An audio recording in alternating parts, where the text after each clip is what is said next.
आज मैं आपको एक नया टॉपिक लेके आया हूँ। वो टॉपिक बहुत इम्पोर्टेंट है एग्ज़ाम के सिनेरियो के कंसर्न में। तो चलिए शुरू करते हैं। तो टॉपिक का नाम है the right of children to free and compulsory education act 2009, जिसको हम शॉर्ट फॉर्म में RTE एक्ट 2009 भी बोलते हैं। इसमें दोस्तों कुल मिला के 7 चैप्टर हैं। चैप्टर 1, चैप्टर 2, चैप्टर 3, चैप्टर 4 से लेके चैप्टर 7 तक। तो आज हम करेंगे कि चैप्टर 1 को हम पूरा कंप्लीट कर लेंगे। जैसे आपको पता है कि जो राइट टू RTE जो है वो 26 अगस्त 2009 को आ गया था और 1 अप्रैल 2010 को लागू हो गया था, जिसको शिक्षा का अधिकार भी आप हिंदी में कहते हैं। तो एक्ट नंबर 35 है, 2009 में आया था। तो चैप्टर 1 में हम देखते हैं।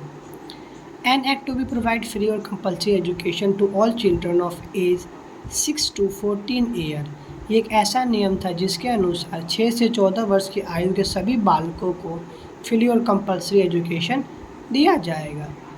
B enacted by the parliament in 16 year and republic of India is follow. तो पार्लियामेंट में आगे जाके लागू कर दिया गया था। चैप्टर 1 में देखते हैं जो दोस्तों क्या क्या चीज़ दिया हुआ है। Short title, extent and commitment. This act may be called the right of children to free and compulsory education act 2009।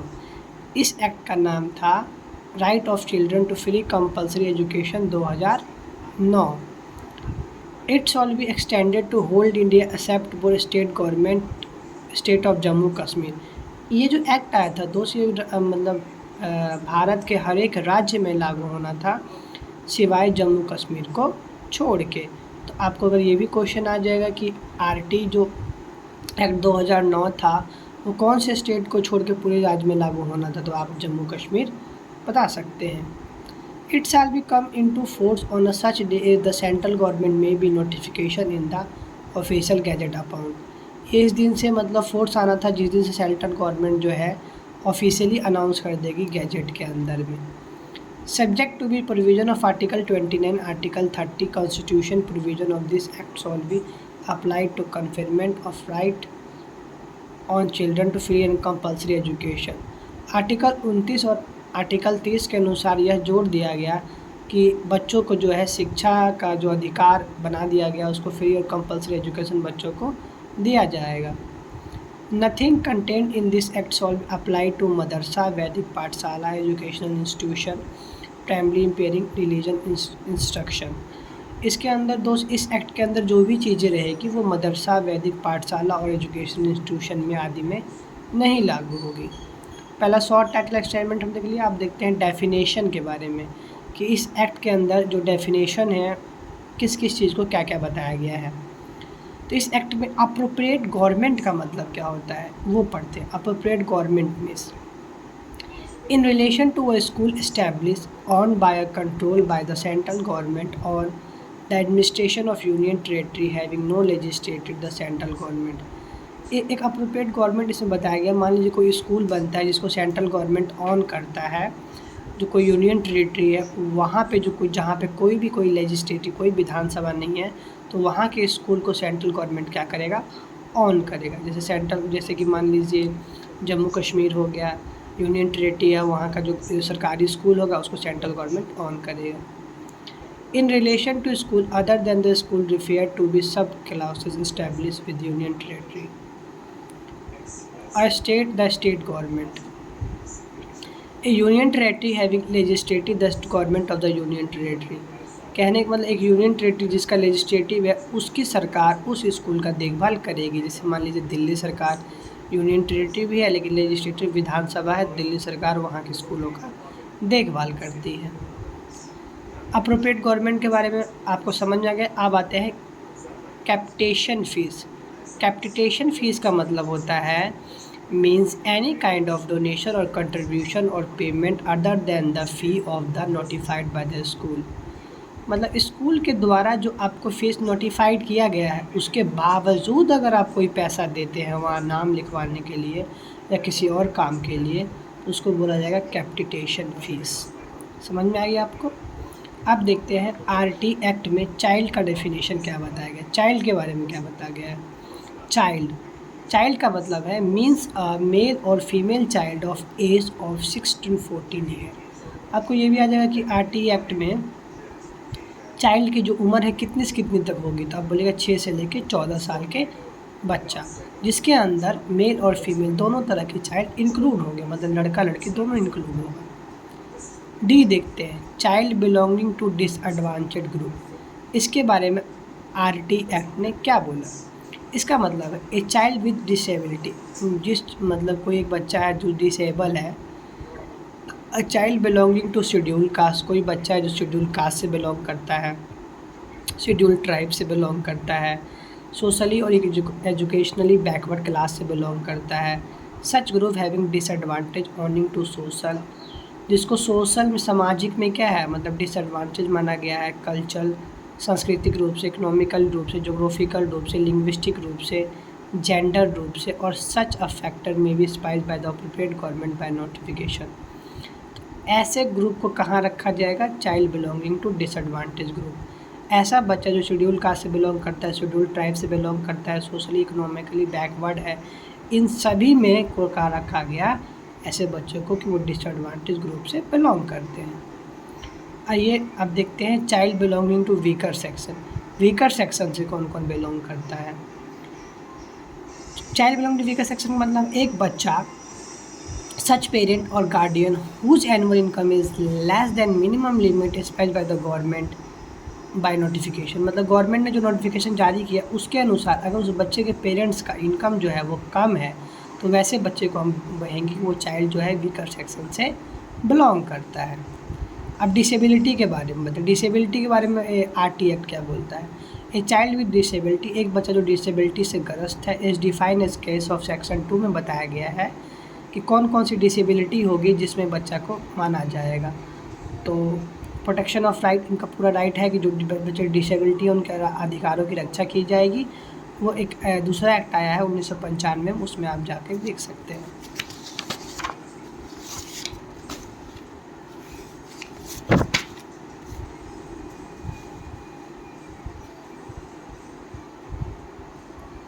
देखिए बी में देखिए, a child being a person with disability as a defined in clause of section 2 of national trust welfare. ये मतलब बताया गया है कि एक मतलब डिसेबिलिटी जैसे आरटी एक्ट है ना, वैसे एक डिसेबिलिटी एक्ट है 1999 में, उसमें बताया गया कि autism, cerebral palsy, mental retardation, multiple disability, इन सबको डिसेबिलिटी कैटेगरी में रखा गया है।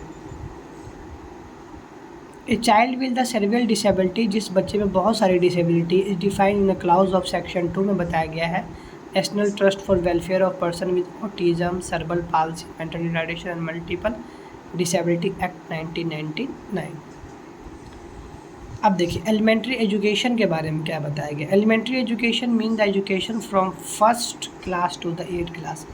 एलिमेंट्री एजुकेशन का मतलब है कि वैसी शिक्षा जो पहले से लेकर 8वीं क्लास को शिक्षा दी जाती है उसको एलिमेंट्री एजुकेशन बोला जाता है। अब आरटी एक्ट ने गार्डियन किसको बोला है? In a relation to child, guardian का संबंध किससे होगा? चाइल्ड से। Mean a person having the care and custody of that child, मतलब ऐसा आदमी जिसके अंतर्गत वो आदमी अपने बच्चे का देखभाल करे और उसका बच्चा उसकी कस्टडी के अंदर है, मतलब उसके देखभाल के अंदर है। And include a natural guardian, हो सकता है कि उसके नेचुरल माता पिता भी हों, और guardian appointed by declare by a court और स्टैच्यू, मतलब कोर्ट के द्वारा भी गार्डियन को डिक्लेयर किया जा सकता है। ये लोकल अथॉरिटी के बारे में आरटी एक्ट में क्या बोला गया है? और लोकल अथॉरिटी का मतलब होता है मीन्स म्यूनिसिपल कॉरपोरेशन, एक म्यूनिसिपल कॉरपोरेशन का होना, म्यूनिसिपल कॉर्पोरेशन और जिला परिषद और नगर पंचायत और पंचायत। ये भी आपको आ जाएगा क्वेश्चन कि लोकल अथॉरिटी के अंदर कौन कौन आता है? म्यूनिसिपल कॉरपोरेशन और जिला परिषद, नगर पंचायत और panchayat. What ever name call, इनका कुछ भी नाम, मतलब मान लीजिए कि पंचायत का नाम अगर बिहार यूपी में पंचायत हो तो हरियाणा में से कुछ और बोला जाता हो, लेकिन और क्या कहते हैं मध्य प्रदेश महाराष्ट्र में कुछ और बोला जाता हो, कोई भी नाम से हम जाना जा सकते हैं, लेकिन ये सब क्या है लोकल अथॉरिटी के अंतर्गत आएंगे। सच अदर अथॉरिटी और body having administration control over the school, ऐसे मतलब बॉडी को स्कूल के एडमिनिस्ट्रेशन पे कंट्रोल रहेगा और empowered by under any law of the time being set force to a function in local authority in city और town और village. National commission for protection of child right, मतलब कि बच्चों की सुरक्षा के लिए एक नेशनल कमीशन बनाया कि बच्चों के अधिकारों की रक्षा हो सके। इसका मतलब क्या है? इसका मतलब है national commission for protection of right child constitute under section 3 के अनुसार बच्चों की सुरक्षा के अधिकार को मद्देनज़र देखते हुए कमीशन बनाया गया। उसका नाम था commission for the protection of child right act 2005 4 of 2006। अब देखिए नोटिफिकेशन का मतलब क्या होता है। Means notification publish in official gazette, एक ऑफिशियल गैजेट के अंदर जो नोटिफिकेशन पब्लिश की जाएगी उसको हम नोटिफिकेशन बोलेंगे। आरटी एक्ट में पेरेंट को क्या बोला गया है? Parents mean either the natural और स्टेप और एडॉप्टिव फादर और मदर चाइल्ड, मतलब पेरेंट्स में बोला गया है कि पेरेंट्स का मतलब है कि बच्चे को हो सकता है कि नेचुरली माता पिता हो सकता है कि वो जो माता पिता हैं उस बच्चे के उस माता पिता ने उस बच्चे को गोद लिया हो, तो अडॉप्टिव फादर और मदर को भी पेरेंट्स बोला जाएगा। और नेचुरल जो उसके बॉर्न, मतलब मान लीजिए किसी के नेचुरली माता पिता हैं जिसको वो पैदा किए हैं तो वो भी उसके पेरेंट्स होंगे। प्रिस्क्राइब मतलब है means prescribe by rule made under this act. Schedule means schedule annex with X. School का मतलब क्या है? Means any recognised school imparting elementary education includes school establish on by control by the appropriate government. ऐसा school जो मतलब कि किसी एक निश्चित सरकार के द्वारा क्या करे, अप्रोप्रिएट गवर्नमेंट द्वारा मतलब वो किया जाता है। स्कूल का डेफिनेशन क्या क्या बताया है? स्कूल में एक स्कूल जो सरकार चलाती है वो सरकारी स्कूल मान लीजिए। एक एडेड स्कूल देखिए, aided school receiving an aid और grant to meet whole part of it expansion from the appropriate government और लोकल अथॉरिटी। एक ऐसा स्कूल भी मान लीजिए सरकारी स्कूल है जिसका सारा खर्चा क्या उठा रही है? गवर्नमेंट उठा रही है। School belonging to space category and unaided school not receiving, जो अनएडेड स्कूल का उसको मतलब कि सरकार के हिसाब से कोई भी खर्चा वर्चा उसको नहीं मिलेगा, ठीक है।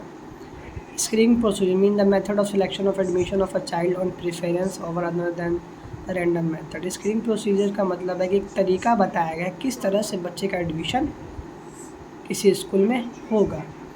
Spice category in relation to a child means a child known as Kendriya Vidyalaya, Navodaya Vidyalaya, Sainik school and the school having a district character which may be spice notification by the appropriate government. एक मतलब कि सरकार के द्वारा एक स्पेसिफिक कैटेगरी बनाई गई स्कूलों की जिसका नाम था केंद्रीय विद्यालय, नवोदय विद्यालय, सैनिक स्कूल और कोई भी स्कूल जो जिला में खुला हो, वो सब एक स्पेसिफिक कैटेगरी के अंदर आती है। State commission for protection of child, राज्य द्वारा भी मतलब बच्चों के अधिकारों की रक्षा के लिए कमीशन बैठाया गया। Means the state government for the protection of child constitute under section 3 के द्वारा राज्य सरकार भी जो है बच्चों की सुरक्षा के अधिकार के लिए कमीशन बैठाएगी। Commission for the protection of right child 2005। तो इस तरह से चैप्टर 1 हमारा हो गया। आगे हम चैप्टर 2 में पढ़ेंगे क्या क्या है। चैप्टर 2 में आपको काफ़ी मज़ा आएगा क्योंकि इसमें जो चैप्टर 1 में खाली डेफिनेशन के बारे में पढ़ा था हमने बस, और चैप्टर 2 में हम डिटेल एक्सप्लेनेशन पढ़ेंगे हर एक चीज़ का, आरटी एक्ट में क्या क्या दिया होगा क्या क्या नहीं दिया होगा। धन्यवाद।